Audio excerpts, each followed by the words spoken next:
On behalf of First Baptist Church, I would like to welcome you into this space this morning.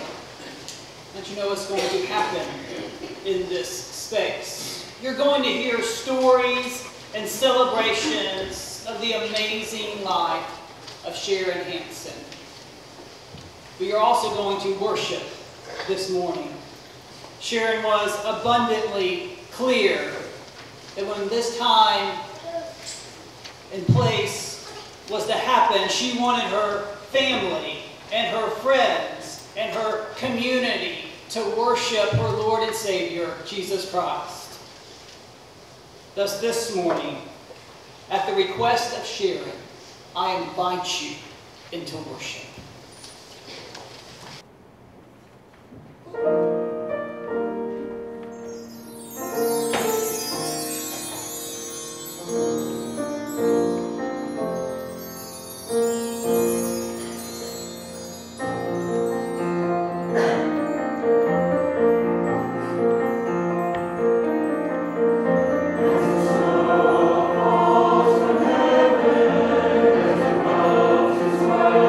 Shine.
scriptures that I will be reading with you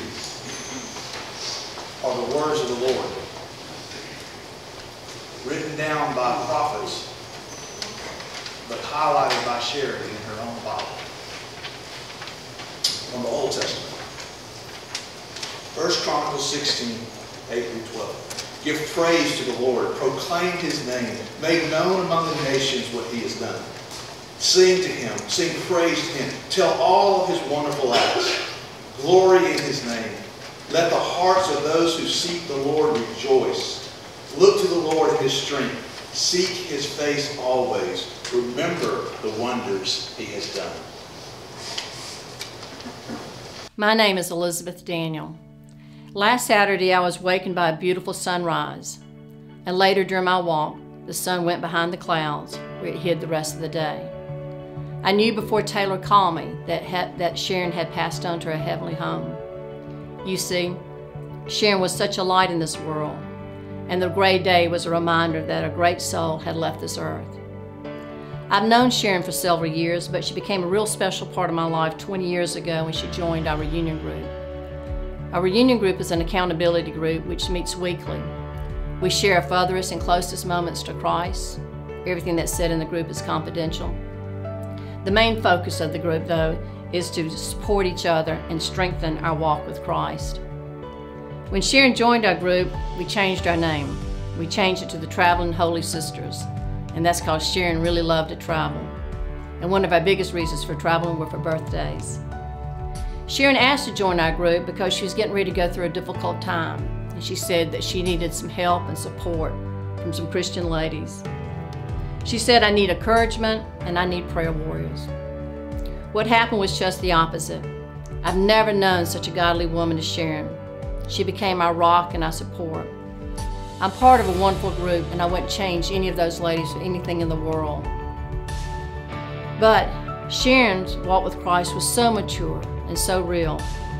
She was always able to give God all the honor and glory, no matter what she was going through. And this was the biggest lesson that Sharon taught me. Because of Sharon, I'm a better person, and I'm a better Christian. And I'm sure that everyone here today feels the same way. When Sharon was diagnosed in 2009 with cancer, she called me. We had a good cry. And then she said, I have several wishes, and one of them is that I don't lose my faith, that this cancer will not rob me from my faith in Christ. Not only did she not lose her faith was strengthened. Sharon used her illness to minister to others. She was always reaching out to others and seized every opportunity to do this, whether she was on the plane going back and forth to MD Anderson or whether she was in the Winn-Dixie. Sharon had a way of making you feel important and valuable. She listened intently with her eyes focused directly on you, as if nothing else in the world existed. She never judged you. She never made a negative comment. She was always, always an encourager. If Sharon had one final wish, it would be this: be the light. Be the light to someone in need and love them where they are. So many people are hurting in this world and they need Jesus. And she would say, be Jesus to them. You see, it was never about Sharon. Sharon spent her whole life serving God and loving all of us.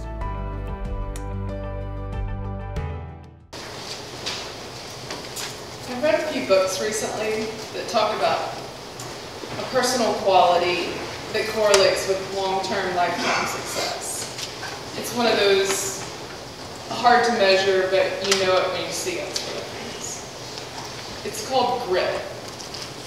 It makes me laugh because these people that write the books act like it's a new phenomenon. They don't have anything on Sharon Hanson. She was the absolute embodiment of grit. She endured so much, she managed so much. You all know I could go on about my dad's car stories, but she survived so much. She had such high expectations for herself and others, and she communicated those with no uncertainties. You will be a part of all church activities. That led me to a deep, nurturing spiritual life. You will go to preteen aerobics classes at Health Club. And with more than a little time in spandex, I learned to love physical fitness. And you really should keep those extra sets of china, because you never know. When Chris and I were dating, he was somewhere overseas on a deployment, which of course is a theme, was a theme, thankfully. She and I were discussing how out of the box he was for a girl like me from St. Simon's. But she looked at me in that very direct way and she said, if you love him, you have to decide. And if you do, you'll make it work. She took all the fairy tale drama out of it, and she put the responsibility back on me. If I was going to make that declaration of love, I had to undergird it with action and commitment. Over and over again, my mom demonstrated to me that sense of loving and living with intention and with that grit. Years later, my mom taught me about what that meant to be a mother and to be intentional in that way. Traveling to California for the birth of my first child, she waited patiently for 10 days past my due date for little Lanier to arrive. And after the birth, her date for her departure flight back to Georgia, it came and then it went. She was on the phone with my dad and she said, I can't leave yet. Baby Lanier is fine. It's Holly I'm worried about. And I was very seriously diving into postpartum depression. I couldn't see the joys of the moment. So my mom stayed. But she wouldn't let me back down or get too caught up in the emotion of it all. She showed me, she modeled how to fall in love with my baby and how to gain confidence as a mother. And like so many of you can attest, she was that woman of action. Do what needs to be done. The feelings will come afterwards. I've absorbed those same lessons through so many other experiences in my life. Deployments, uprooting, facing my own surgery and recovery, reinventing myself in new environments. And she was always a sounding board, but she never tolerated whining or complaining. You will get through this. In this final chapter, my mom let me demonstrate the fruits of all of her lessons. She let me show up for her. I remember coming to St. Simon's 2 years ago after her surgery in Houston. The situation was pretty critical, and I decided to stay on after Chris and the kids went back to DC. And I went out for a little outing just to get out of the house. And I knew I was going to go back and be the only one with my mom. And I panicked. I thought, I can't do this. I don't have the clinical skills to be a nurse. I can't face the uncertainty and not knowing what's going to happen. But Mom's strength and her calm just poured over me. We grew together in those moments. She gave me the space to learn, and she filled me with some of her grit. We learned that love has hands, and love has feet, and love has sleepless nights. And love can take beautiful new expressions in constantly changing circumstances. I've learned that it's easy to love uncertainty when we get what we expect. It's altogether different to love amidst constant change and fear. My mom gave us so many gifts, but in this final season, she gave us the gift of being able to learn, to change, to grow, to respond with a new version of love. So, all of you being here indicates you've already been touched by her and her influence. But I ask you to walk with me into her legacy. Show up. Do what needs to be done. Love in new ways. And most importantly, let that love change you. Sharon would expect nothing less.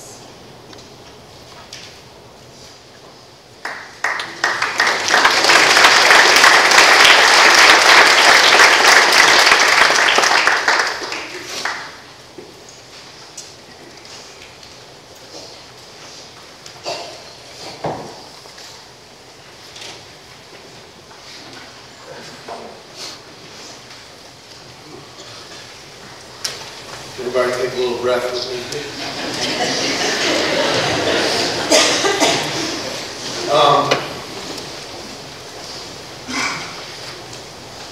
About 2 years ago was my mom's birthday. And like a lot of the folks in this room, every Christmas, every birthday, we wonder, was this last this? But we were making the most of it by going outside and trying out our new back porch. And we got into different conversations, different stories about Mom. And Holly shared that. And it blew me away. Mom coming to her aid in California. But the thing was, is I had never heard it. 32 years of my life, and this happened later, but I'd never heard that story. My dad told another one about, was it Mobile or Baton Rouge that you got stuck in? Copper band Lafayette.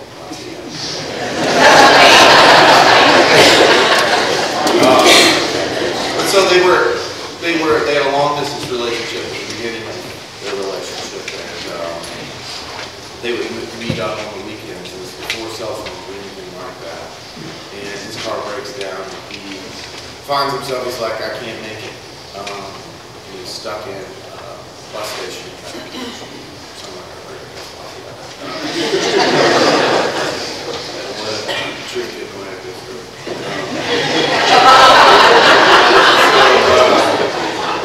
So what he says is like, essentially, I can't make it. And he's, probably bummed he's going to go back to work the next week and not get to see his lady. But she drives from Birmingham. 3 hours or so, and surprises him by picking him up in that bus station.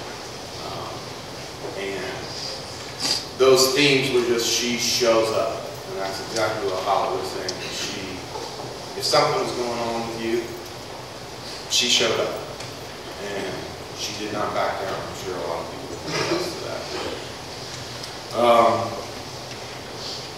The other thing about that story, those two stories, is like I said, I didn't know about them until that. And I think that there's a lot of us that didn't really know what Sharon really had in her until her back was against the wall. If she wasn't diagnosed with cancer, I don't think we would have really known her true spirit. This opportunity over these years has allowed her to reveal herself as an incredibly strong and at times stubborn woman that wouldn't back down. There are so many different aspects of my mom that I didn't realize until later. This red beer that comes from the Musick family, it came late in life. It's very easy for me to see the connections between me and my dad. Whether it be Falcons or Stones, we always had easy connections. And so what I've found is that my mom reveals herself to me more and more each day. And so that night, it was my turn to tell my story, and I told the story of the first time that I took her cycle class.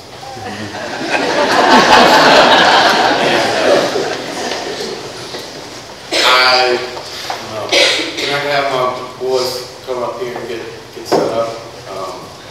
We're going to play a song for you guys, and it's based off of this experience and this story of, I was probably, late 20s, and once again I'd spent my entire life being around this woman, but had never seen her in her element. And if anybody took the cycle classes, you know, she wasn't playing around.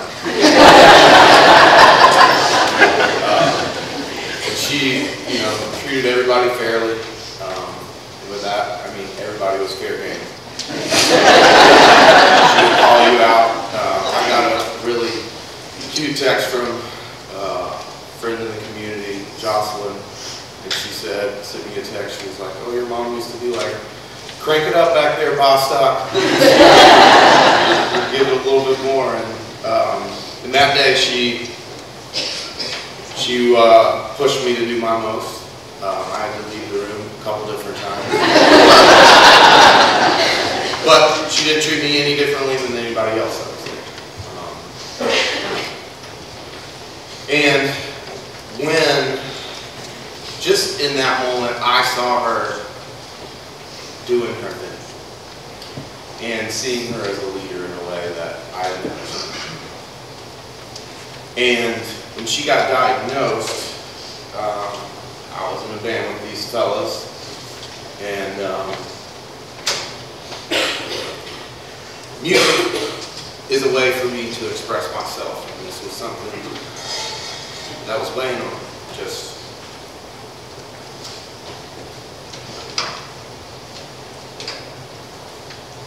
that there's a line in this song that she doesn't deserve to catch a break like this.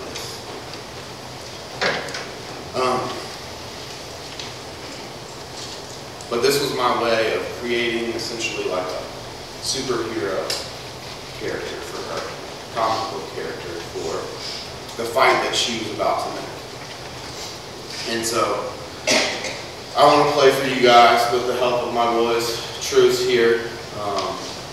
It takes a lot to declare a truth. We haven't played together in 5 or 6 years or so. But I'm really happy that this is the occasion that we have today. So we are going to play Cycler for you guys. And thank you so much for being here. I'm sure that she has shown up for you, and I know that she wouldn't have made it without all the help and a lot of people here that showed up for her. So thank you.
way off here, off here, start to fade away.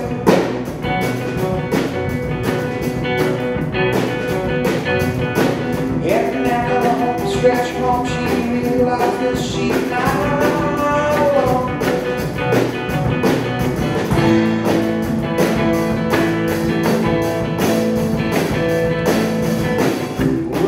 We're here without you, all of us, all of you, all of us, all of you, all of us. I swear you're all alone, it won't be long, you're headed home.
Catch a break flight.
kids sitting out there fantasizing about doing that. And I can't imagine what the neighbors are thinking. From the New Testament, out of the book of James, Sharon highlights, Blessed is the one who perseveres under trials, because having stood the test, that person will receive the crown of life that the Lord has promised to those who love Him. From Philippians, she highlights, rejoice in the Lord always. I'll say it again, rejoice. Let your gentleness be evident to all that the Lord is near. Do not be anxious about anything, but in every situation, by prayer and petition, with thanksgiving, present your request to God. And the peace of God, which transcends all understanding, will guard your hearts and your minds in Christ Jesus. Whatever you have learned, or received, or heard from me, or seen in me, put into practice, and the God of peace will be with you. Hi everyone, I'm Kim Hanson. No relation to Sharon physically, but we claimed each other from day one. We met in the late 80s, and Sharon, myself, and our hair became best friends. Now, I know that me mentioning that we became best friends just made some of you uneasy because you thought, well, I thought I was Sharon's best friend. That's the thing I loved about Sharon. She made all of us feel like we were her best friend. She made each of us feel special. And I know a lot of people are going to share today. So I'm not going to take much time. I'm just going to throw out a few facts or thoughts that I have about Sharon. She lived a life others would want to emulate. She pointed, she led, and she never wavered, even when it would have been the easy thing to do. She was a Bible scholar, a teacher who loved and lived the Word of God. She had boundless energy and a knack for storytelling. As many of you know, Sharon taught classes for over 25 years, fitness classes. And recently, after she had retired, I asked her, I said, Sharon, do you miss teaching classes? And she was looking down when I asked her that question. And she looked up. She looked me square in the eye and she said, I miss my bad self. And I know we are all going to miss her bad self too.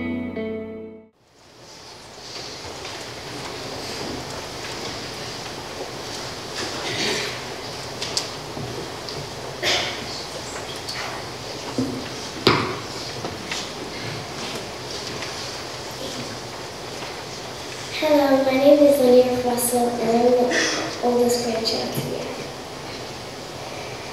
Sharon Hanson, a wife, daughter, mother, a grandmother, and most important of all, a role model. She was an angel to me and always will be. I loved her and still love her with all of my heart. I hope she has a wonderful stay in heaven and will watch over me and my family. I love you, Yaya. Love, your oldest grandchild, Russell.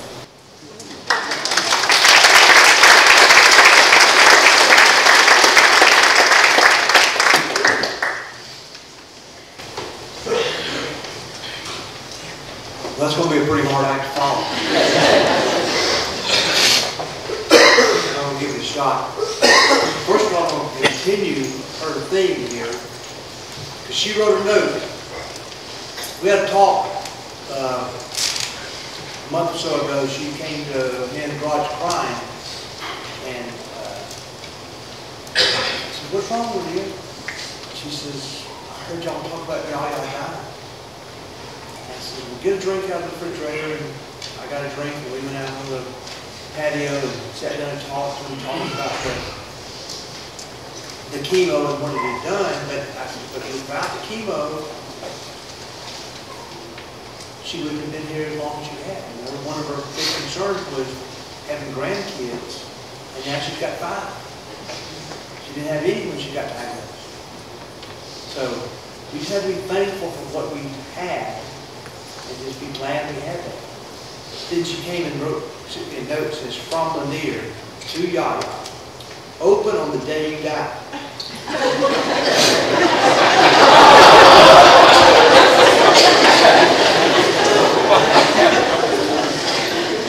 She says, I love you a lot, and I hope you have a very restful stay in heaven. I will miss you a lot. Love, Lanier, your granddaughter.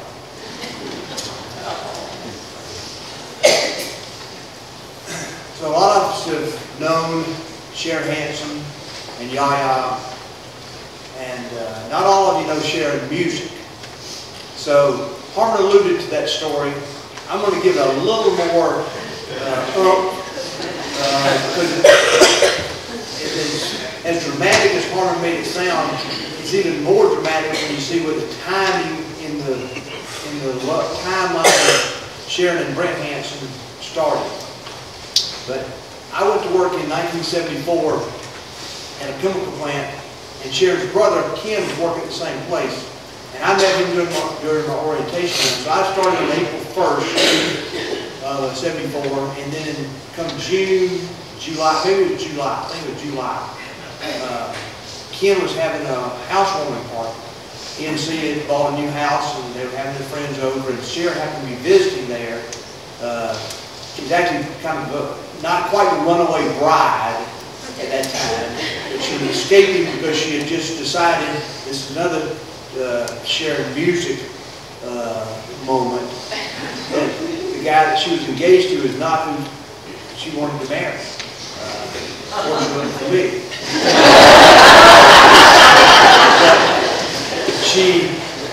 I think she called off the engagement the morning of one of their showers, you know. The invitation's already been printed, and it wasn't like, but so she had said, well, I need to get out of Alabama, and she came to Louisiana. So she was there just visiting Ken, and so Ken thought, well, she needs an escort for this party that I'm giving. And I know this is going to surprise y'all, but I was not his first choice. There was a tall, blonde golfer that he had in mind for Sharon. He was not available that weekend, so I was the second choice. And so I filled in. And so he invited me over on Wednesday to get to know Sharon, so it wasn't our first meeting at the party. And we had a nice time talking. And so I then said, well, what are you doing Friday night? And she said, nothing. So I said, well, I'll come pick you up and we'll go out. Of course, I was late because I'd been playing tennis with John Mans. And so I arrived late, convertible top down. She had been fixing her hair for about 30 minutes. And then we proceeded to go get gas after picking her up. I realized that's a no-no. My daughters asked Sharon years later that there were so many red flags.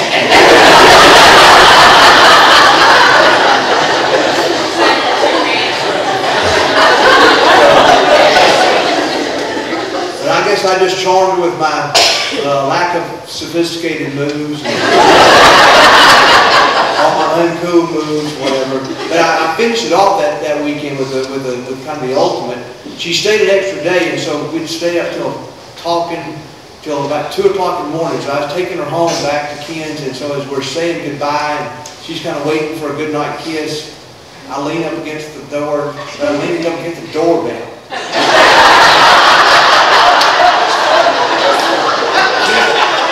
Ken comes to the door, what do you want?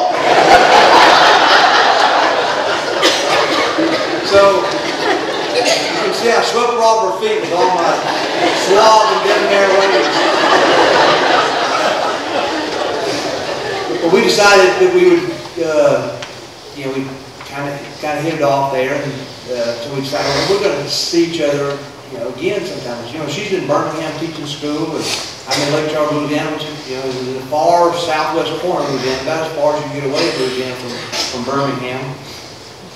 And so we decided, well, Biloxi would be a good place to meet. We can go to the beach, and about halfway between the two of us. So I started out on Friday afternoon, and I started out early. My boss gives me, they were always very good trying to support this relationship as it went on. But anyway, he said I could take off about noon, so I get just down the road to Lafayette. That's only 70 miles from where I started. On a 300-mile trip or so. I don't know exactly how far it is to Biloxi, but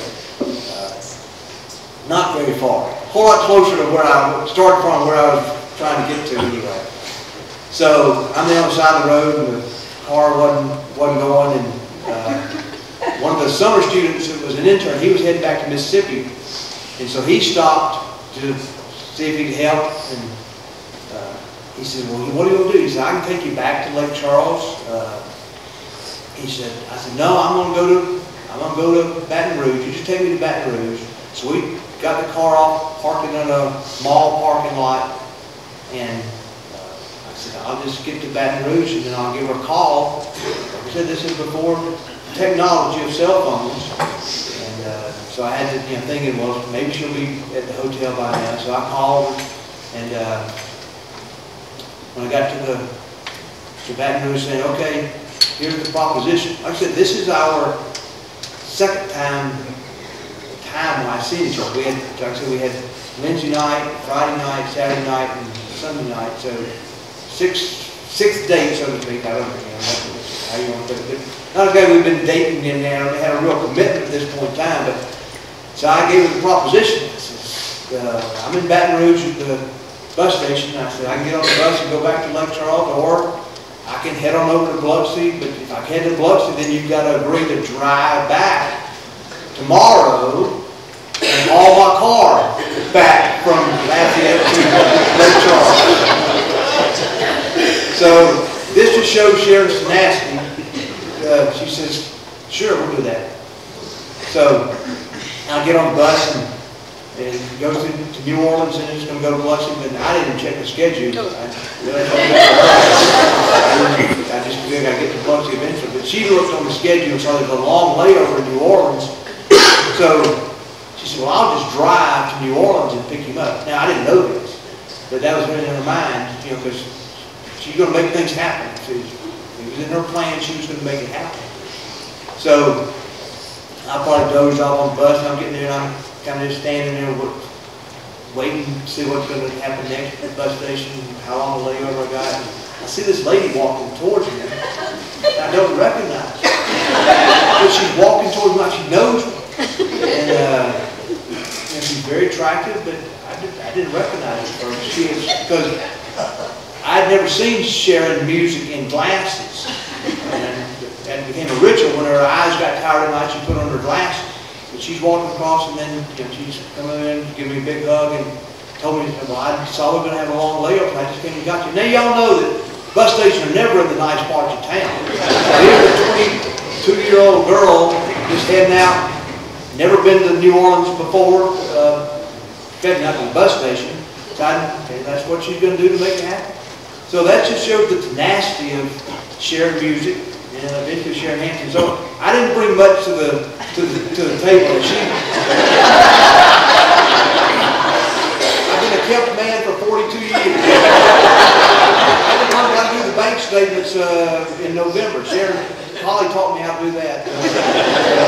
That's how much Sharon took care of me all this time. So I've done nothing. I've been a bystander just along for the ride. But I just want to thank all of y'all for all the support y'all have shown. Especially all of y'all that bought meals during this period of time whenever we're trying to get Sharon to eat more, because if any of y'all know I don't cook. I don't do anything in the kitchen. I just learned how to boil spaghetti noodles just a couple months ago. Jane brought a meal over just recently. I said, you assumed a lot. She brought the spaghetti in a plastic bag dry. I said, I wasn't going to do this again. So, I've come a long way. Sharon's taught me a lot, and we'll continue on. But I just want to thank all of y'all for being here and showing your support. And I know she's not going to appreciate this at all, but, well, first of all, I got to say something before I say this. 3 people I want to thank so much for making this happen are Taylor, Holly, Arnold, because they have risen to the occasion and made me so proud of the way they've handled the situation and the way they've supported me and loved their mother and did everything possible that they could do in this time period. But I'm not sure they would have risen to the level that they did without Katie Wakeland, the hospice nurse. Now, I know she's not going to appreciate me giving her a shout out, but she has meant so much to us, and I just had to thank her publicly. I proclaimed it to all kinds of people, but I just wanted to do it in a public setting of what she has meant to our family during this time. And I just thank all of y'all for being here, and we got more to come.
Sharon apparently loved the Psalms. From Psalms in 2009 when her hair was falling out because of chemo. Psalms 45. The king will desire your beauty. The king's daughter is glorious within. In 2015, during the season of remission, oh Lord my God, I cried to you for help, and you healed me. Sing praises to the Lord, you his godly ones, and give thanks to his holy name. His anger is but for a moment, his favor is for a lifetime. Weeping may last for the night, but shouts of joy are coming in the morning. And then she writes to the side, when I can't sleep, Psalm 42:8. The Lord will command his loving kindness in the daytime, and his songs will be with me in the night, a prayer to the God of my life.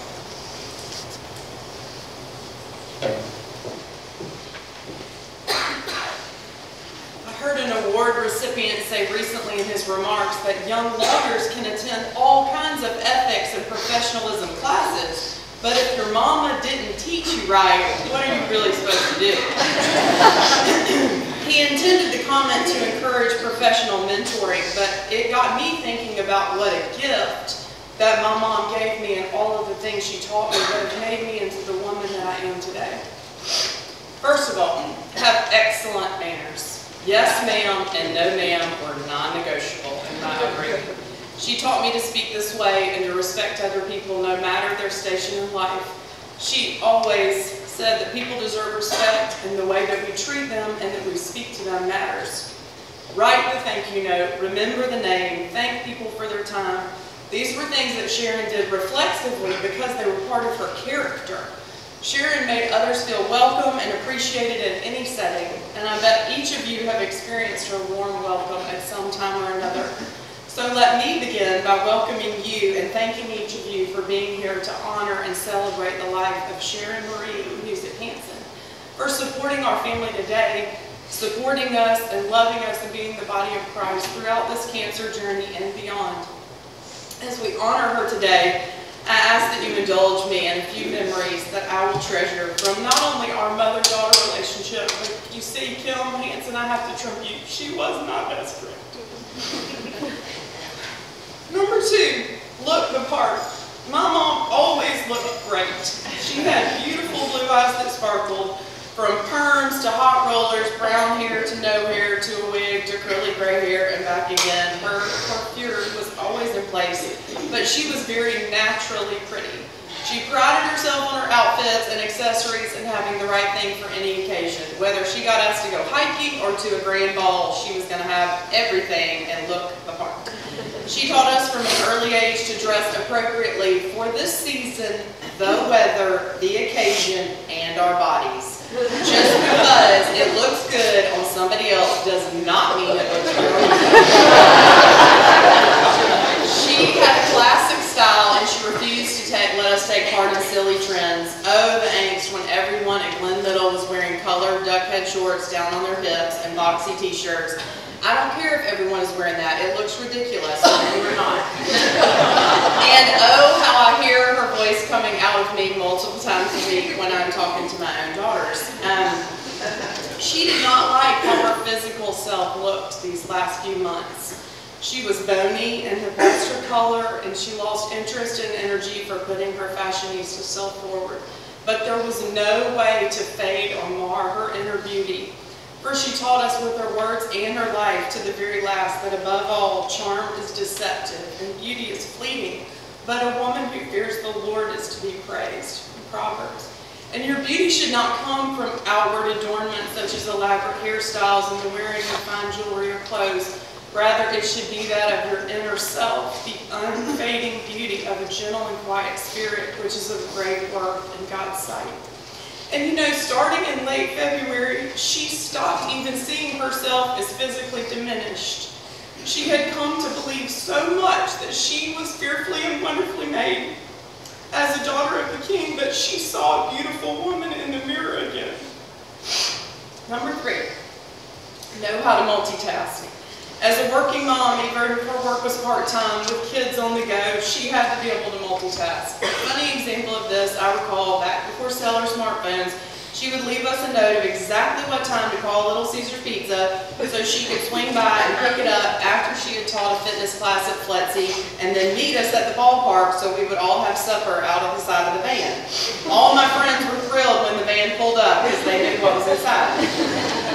And whenever she was learning a new body pump routine that she wanted to be on the beach with us on the weekends, she would get a reed, a marsh reed, in her boom box and practice the choreography with us out there, and we would give her endless grief, but she was undaunted.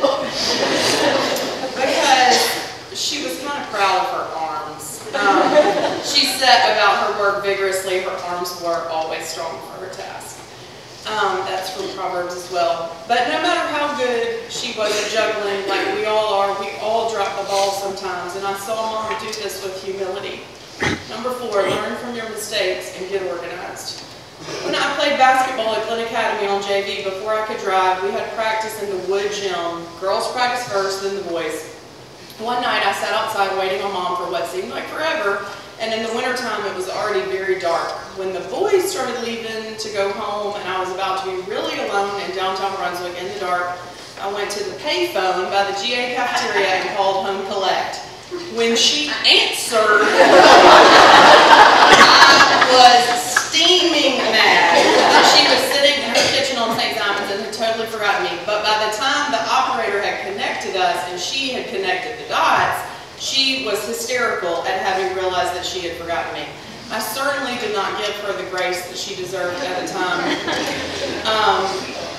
And we jokingly said that was the night we stopped being her kids and became appointments, because she went the next day and got a day timer to stay organized.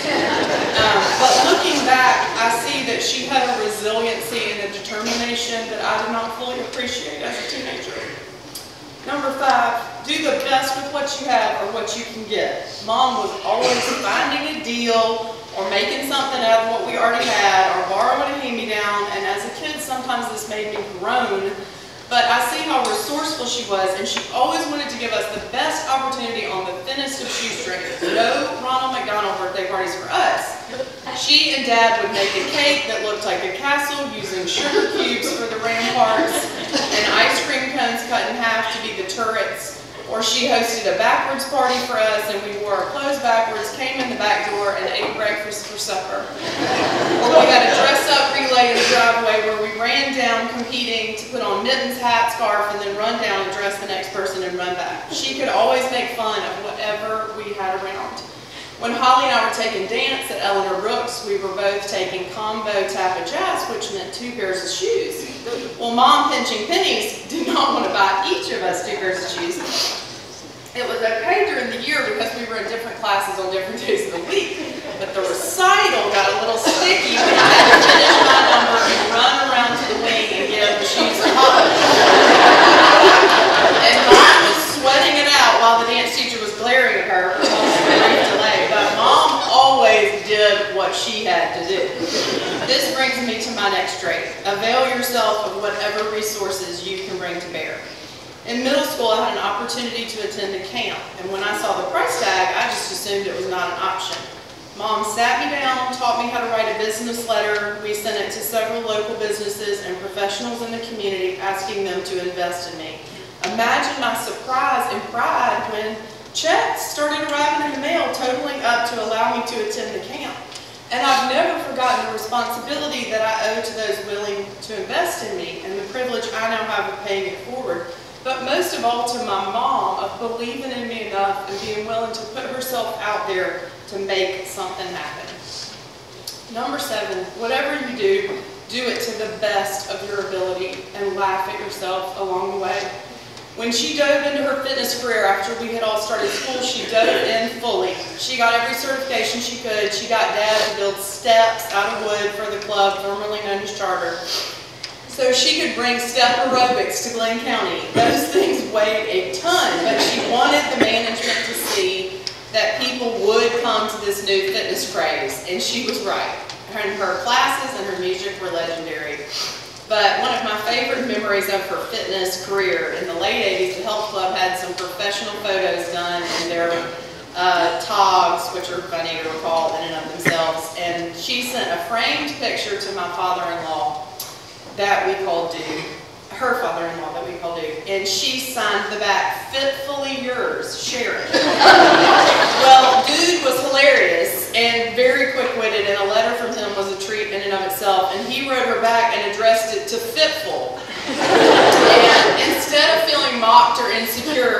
embraced that nickname, and it's part of her online password to a lot of accounts.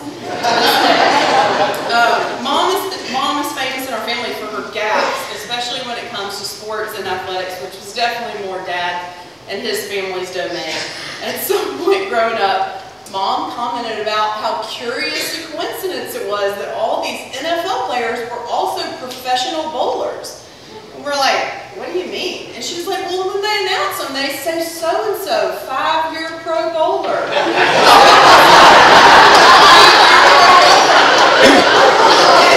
This would lead to what's happening right now. Dad would be laughing so hard he could not get his breath to correct her. But she never let her gaffes slow her down. And this comes from, I now see, an inner confidence and joy. Because number 8, she knew that life is too short to be cynical. Growing up on Sand Mountain in Northeast Alabama, Mom had never even had pizza until college. And she was trying to explain to her family one time what prime rib was after she had tasted it at a wedding in Birmingham. She never lost this excitement over something new. She took such innocent joy in anything that was a treat, whether it was food or getting upgraded to a concierge floor if she went on a business trip with Dad, to a hotel having bathrobes, to getting to fly on her friend's private plane and go to another friend's house in Maine. She loved experiencing those things for herself, but she also loved living vicariously when anyone else got to experience anything. She had no room for cynicism or jealousy. She celebrated all the little and the big things. Her exuberance for life brings me to my next trait. Sway with persistent, forceful enthusiasm for your position, but know when to drop the hammer. In recent years, when they would put her on steroids after a chemo treatment, she would come home with bags and bags of stuff from my house that we just had to have for this reason or another, and you're just a fool if you don't keep it. And restated matter-of-factly to me one day, said, we cannot afford for your mom to be on steroids anymore. And I looked askance at him, and he says, oh yeah, your mom is bossy. She's just so enthusiastic about it that nobody realizes she's bossing them around. And it was like he had handed me a sealed decoder ring from my childhood. Like, it all made sense. Whatever she was into, she should have been paid for the press that she gave it. A restaurant, Sanford, any of us, the health club. She just promoted her agenda so well, you were swept along on the tide of her enthusiasm. You were doing what she wanted without even noticing. But if you did notice, and you tried to stem the tide, she knew just when to drop the hammer. When I was selected to go to Governor's Honors in Valdosta for the entire summer after my junior year of high school, she was thrilled, I was devastated. Leaving the beach, my friends, my boyfriend at the time, traveling team softball, mission trip to Panama for the whole summer to go to Valdosta. Mom saw this for what it was, an opportunity that would reach far beyond any of my juvenile squad goals for the summer. She enthusiastically lobbied, I moaned and complained. She enthusiastically lobbied, I moaned and complained. I'll never forget her saying, okay, it's your choice. You can go, or you cannot go. But I'll make you wish the whole summer. And I knew she meant it. The negotiation was over. I went and she was right. The value she placed on learning, as evidenced by her take no prisoners approach, was always evident in the next trait. She was a student of her subject, whatever that may be. A degree in science and education, she later began her career in fitness. She studied and knew more about exercise science and kinesiology than many people who had degrees in the subjects. The same thing in her battle with cancer. She had notebooks and notebooks filled with notes on her disease and what the doctor said. She read articles, she researched treatments, she tackled it as though she were seeking a PhD.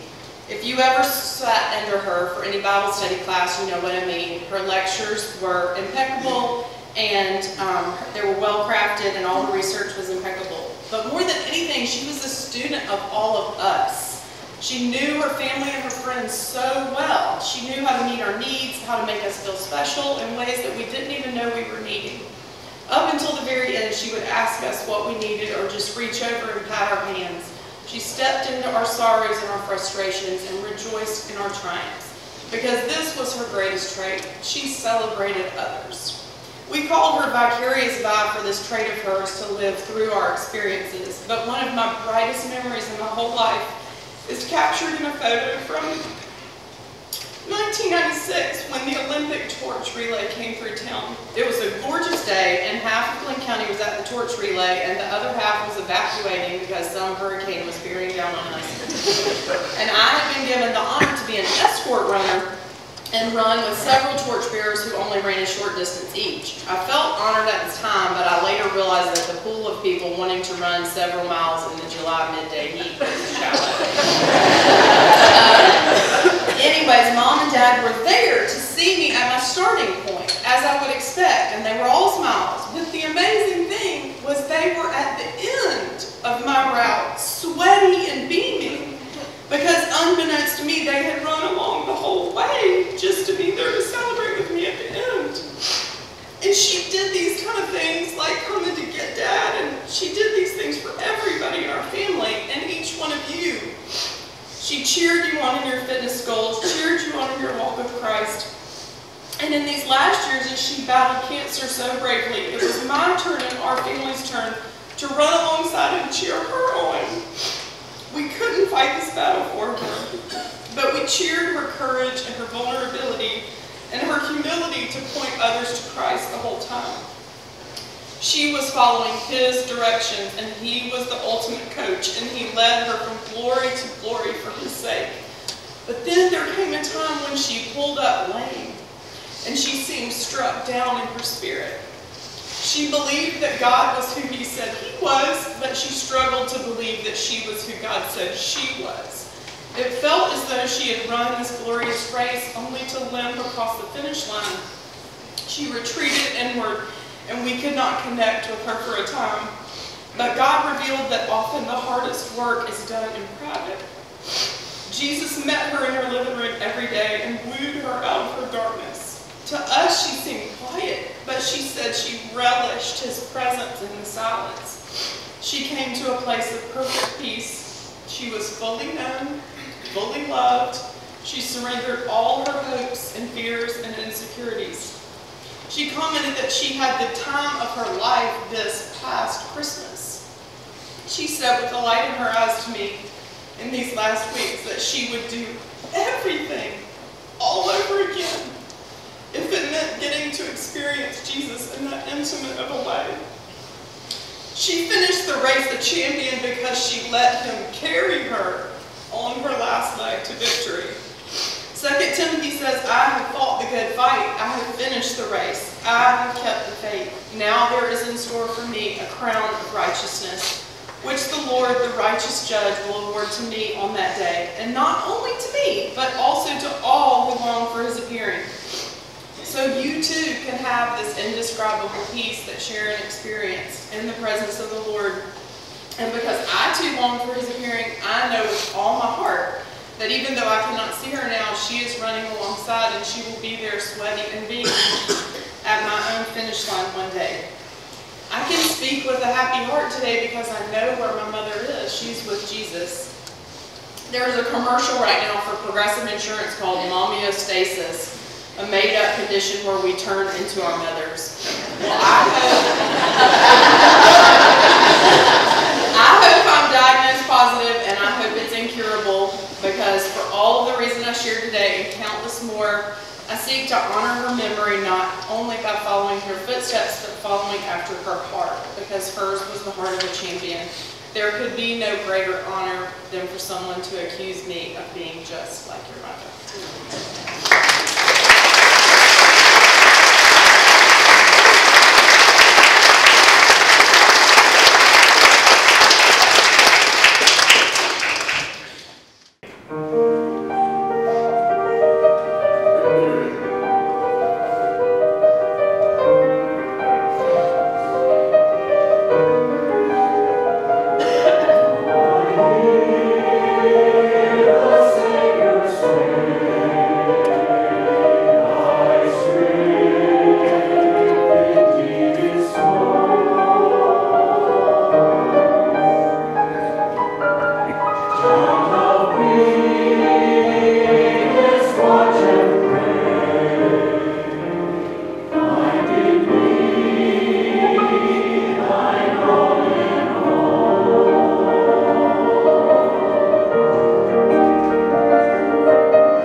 life of Sharon Hanson, quite simply, was love lived out. She loved her Lord. She loved her husband. She loved her family. She loved this church. She loved her friends. And it showed. It was a decision she made and a commitment that she followed. We would say she ran her race well. More accurately, we should say she ran her leg well. The Christian journey is not a sprint, and it's not a marathon. It's a relay race. And each participant runs their leg as well as they can, both trying to have a fast time, but also modeling, demonstrating to those who will run the legs after her how they should run. Sharon's life continues. It's just not here. The passing is not simply a passing from here to there. It's a passing of the baton. Her leg is done, and as she leaves, she passes the baton to you and to Harmon. She passes the baton to you, Brent, to continue to show love, to live out love to her children. And to her children, she passes the baton for you to raise her grandchildren to know and love and to fear the Lord. And to all of her friends, she passes the torch to live out your love in a way that Christ's light shines through you. And the only way that can happen is for Christ's light to be in you. Don't miss the ultimate lesson of Sharon's life. There is a good God who knows you fully and loves you completely. Don't fear him. Don't hide from him. Allow him to embrace you and change you and give you the strength to face the trials that you will face with the same courage, the same dignity that should be.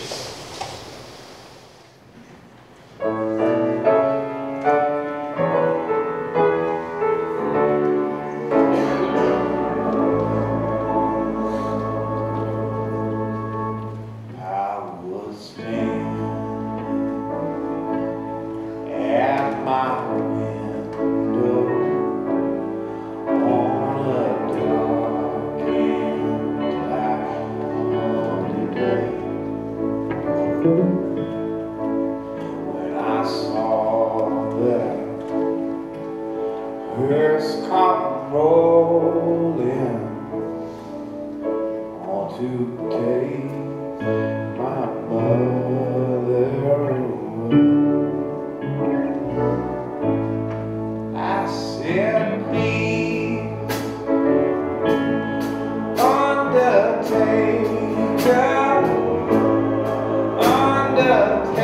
undertaker, please drive slow.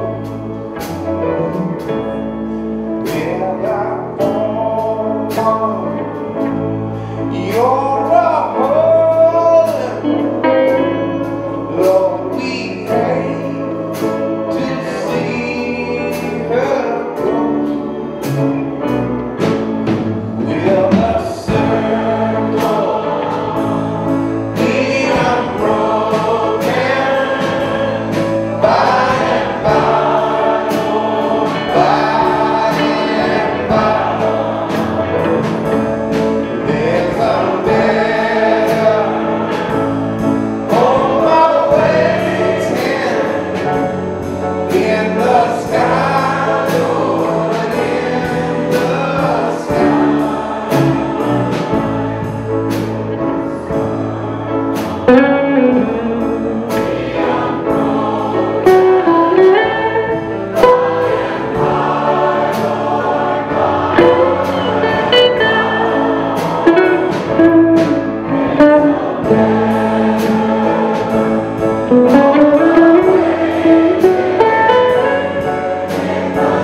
coming so much. She loved every one of you guys, and let's just keep that love cycling through. Thank you guys so much.